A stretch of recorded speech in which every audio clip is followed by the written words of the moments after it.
ಓಂ ಶ್ರೀ ವಿಷ್ಣವೇ ನಮಃ. ಶ್ರೀ ವಿಷ್ಣು ಸಹಸ್ರನಾಮ ಶ್ಲೋಕಗಳ ಅರ್ಥಚಿಂತನೆ. ಶ್ಲೋಕ 20.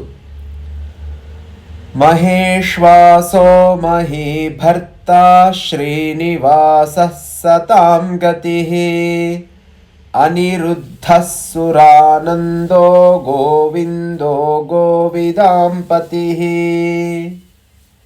ಮೊದಲನೆಯ ನಾಮವಾಗಿ ಮಹೇಶ್ವಾಸಃ. ಮಹೇಶ್ವಾಸಃ ಅಂತ ಹೇಳಿದ್ರೆ ಮಹಾನ್ ಇಶ್ವಾಸೋ ಇಕ್ಷುಕ್ಷೇಪೋ ಯಸ್ಯ ಸಹ ಮಹೇಶ್ವಾಸಃ.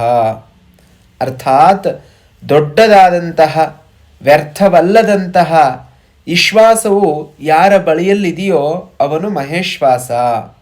ಇಶ್ವಾಸ ಅಂತಂದರೆ ಬಾಣ ಅಂತ ಅರ್ಥ. ವಿಶೇಷವಾದಂತಹ ಬಾಣವನ್ನು ಭಗವಂತ ಧರಿಸಿದ್ದಾನೆ, ಹಾಗಾಗಿ ಅವನನ್ನು ಮಹೇಶ್ವಾಸ ಅಂತ ಹೇಳ್ತೀವಿ. ಮಹೀಭರ್ತ. ಮಹಿ ಅಂತಂದರೆ ಭೂಮಿ ಅಂತ ಅರ್ಥ. ಭರ್ತ ಅಂತಂದರೆ ರಕ್ಷಿಸಿದವನು.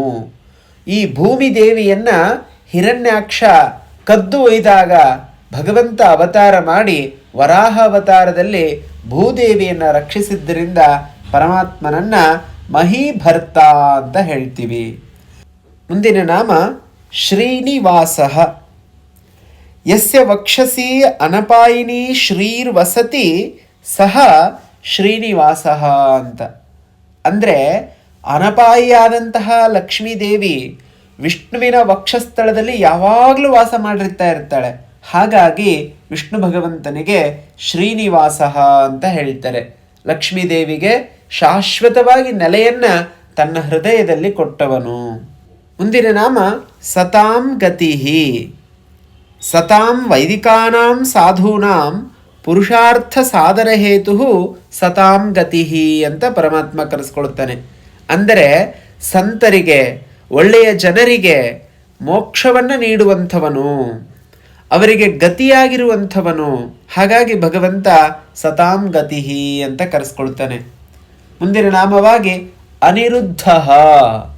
ತನ್ನ ಅವತಾರಗಳಲ್ಲಿ ಯಾರಿಂದಲೂ ಕೂಡ ಅವನು ನಿರೋಧಿಸಲ್ಪಡೋದಿಲ್ಲ, ಹಾಗಾಗಿ ಅವನನ್ನು ಅನಿರುದ್ಧ ಅಂತ ಹೇಳ್ತೀವಿ. ನ ಕೇನಾಪಿ ಪ್ರಾದುರ್ಭಾವೇಶು ನಿರುದ್ಧ ಇತಿ ಅನಿರುದ್ಧ.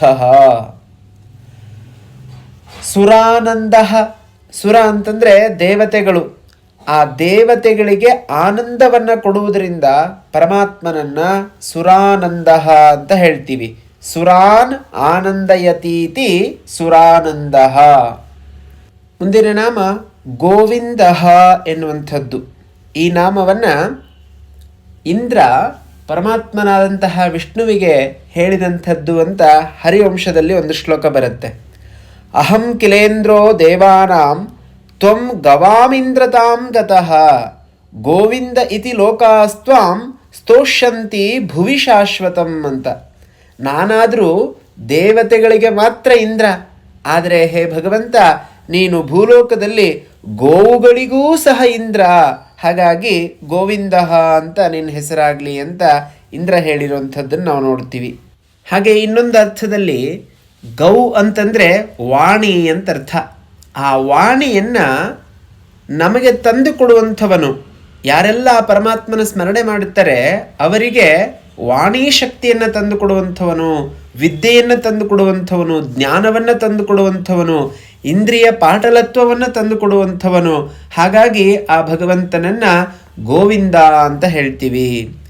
ಗೌರೇಶಾತು ಯಥೋ ವಾಣಿ ತಾಂಚ ವಿಂದತೆ ಭವಾನ್ ಗೋವಿಂದಸ್ತು ತಥೋ ದೇವ ಮುನಿಭಿ ಕಥ್ಯತೆ ಭವಾನ್ ಅಂತ ಅದೇ ಹರಿವಂಶದಲ್ಲಿ ನಾವು ನೋಡುವಂಥವರಾಗ್ತೀವಿ.